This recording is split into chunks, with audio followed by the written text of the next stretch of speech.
coup, moi c'est Florent Claude, donc je fais du biathlon et j'ai 30 ans. Depuis combien de temps est-ce que tu joues au poker? Bon, ça fait quelques années où j'ai commencé avec des amis, j'ai pas mal d'amis dans le poker avec notamment Pierre Calamusa. Donc on a fait quelques parties de temps en temps et puis la majorité de mon apprentissage, on va dire, je l'ai fait tout seul et je pense qu'il y a encore beaucoup à apprendre. Comment est-ce que tu travailles ton jeu? Justement, je regarde des vidéos, j'ai travaillé pas mal les techniques de base pour connaître un peu mes ranges et tout pré-flop et après un peu des vidéos que je trouve sur internet, mais j'ai pas de programme spécifique comme en biathlon ou en entrée. Alors justement, est-ce que tu peux nous parler un petit peu de ta carrière sportive, de sportif de haut niveau? Ouais, ça fait très longtemps que je fais du sport de haut niveau et du sport en général. J'ai commencé en étant tout petit et petit à petit je me suis orienté vers le ski puis le biathlon parce que c'était là que j'étais le meilleur. Et jusqu'en 2017, j'étais avec l'équipe de France. Donc j'ai eu plusieurs médailles mondiales en junior, plusieurs années en Coupe du Monde avec l'équipe de France. Et à partir de 2017, suite à ma double nationalité, j'ai rejoint la Belgique où j'avais un projet qui était super intéressant pour moi et pour l'équipe, pour aider à développer justement le biathlon là-bas.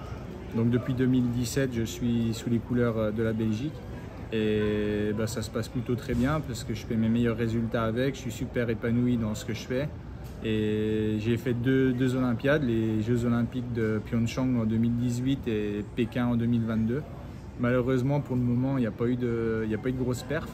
Mais bon, j'ai un de mes frères, Fabien, qui a été médaillé là, à Pékin il y a 6 mois, enfin un peu plus maintenant. Donc c'était vraiment une expérience incroyable de partager ça avec lui. J'étais sur place avec lui, dans le relais aussi, contre lui au moment-là, mais c'est des émotions qu'on arrive à ressentir en étant frère.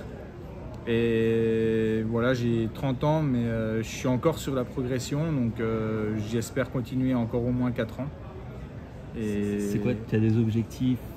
Ouais, forcément, de par mes résultats où je commence à être régulier autour du top 10, je pense que j'ai le potentiel pour faire mieux, pour aller chercher un podium, soit sur une Coupe du Monde, si ça veut bien aller sur des Jeux ou des Championnats du Monde, ça va être l'objectif, on va dire, un peu à long terme. Disons que si on le fait en Coupe du Monde, il n'y a pas de raison qu'on ne le fasse pas ailleurs, vu qu'on a le même circuit, sans impasse. Donc l'objectif sera vraiment d'essayer d'aller chercher un ou plusieurs podiums d'ici la fin de ma carrière. Et puis voilà, puis quand on a du temps, on n'a pas beaucoup de temps, là c'est mon dernier événement en live, on va dire, avant le début de la saison, parce qu'après l'hiver, on n'est pas disponible. Donc après, voilà, quand on a du temps, principalement le printemps, on essaye d'avoir aussi une autre vision que le sport. Et c'est vrai que le poker, moi j'aime bien ça parce qu'il y a beaucoup de similitudes, notamment le poker de tournoi, que j'affectionne particulièrement, où il y a cet esprit de compétition et on peut retrouver mentalement un peu les mêmes choses qui se passent dans le sport de haut niveau, quoi. Et alors, qu'est-ce que tu penses du circuit Unibet Deep Stack Open? C'est la première fois que je fais celui d'Annecy, où je pouvais être disponible, donc franchement c'est top. Et puis je pense que vous aussi vous devez être content quand je vois le nombre d'entrées qu'il y a eu hier et aujourd'hui sur le main event et encore ce soir. Je pense que si je ne me trompe pas, ça risque d'être le plus gros main de chez Unibet. Donc ce serait top d'aller déjà au Day 2 et après pourquoi pas d'aller au Day 3 et de rêver, quoi. Et est-ce que tu t'imagines une carrière poker après le sport ou c'est quelque chose que tu ne veux pas considérer? Si, ouais, pourquoi pas. C'est vrai que j'aime vraiment, je suis passionné du jeu en lui-même, du fait de progresser et d'essayer de comprendre et de travailler là-dedans. Donc c'est vrai qu'à l'heure actuelle, je ne peux pas faire ça à 100%.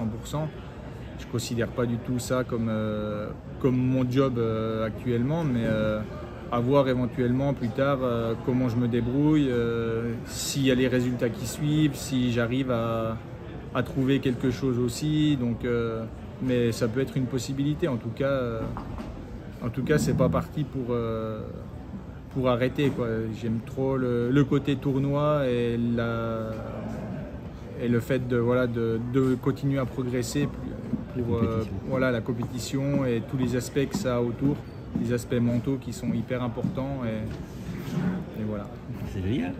Merci beaucoup, bon courage pour cette suite de tournoi. Bah, merci. Et on espère rendez-vous mardi soir. Voilà, c'est ça. Avec la ceinture, ce serait au top de pouvoir représenter Unibet avec la ceinture. Génial, merci beaucoup, Florent. De rien.